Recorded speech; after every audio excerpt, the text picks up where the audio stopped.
Welcome to the Sportscard Gaming Club, where we're going to talk sports, gaming, and cards. This episode will be diving into our college football online dynasty, the Sapingo dynasty.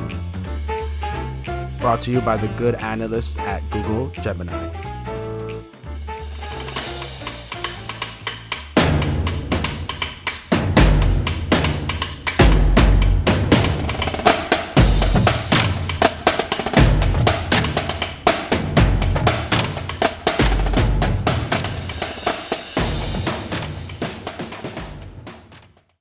All right, so year one of the Sapingo dynasty is officially in the books.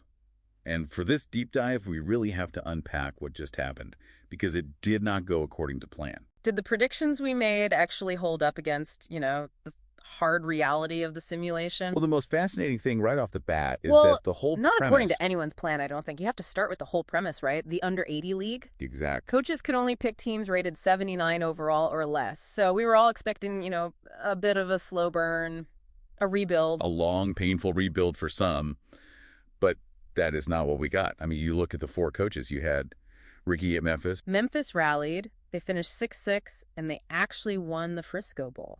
Danny Boy fighting for his life in the ACC with Georgia Tech.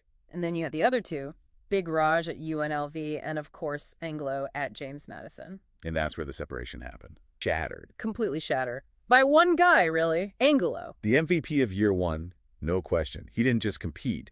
He basically blew up the entire metagame. Domination is, it's an understatement. Almost immediately. I think the whole season really just pivoted on one single game, week 12. Oh, yeah. The grudge match.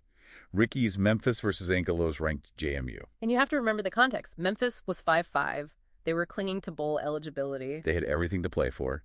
And the result was, well, it was decisive. Decisive is a very polite way of putting it.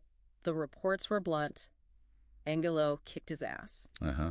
It wasn't just a loss. It was a statement of the Sapingo dynasty. And that was just the start. Just the start. JMU doesn't just win the Sun Belt Championship. They made the college football playoff. Wait, hold on. A sub-80 team in the CFP. Doesn't that sort of break the entire challenge? Or it proves he just broke the system. He built a machine in one season. How many trophies did he end up with?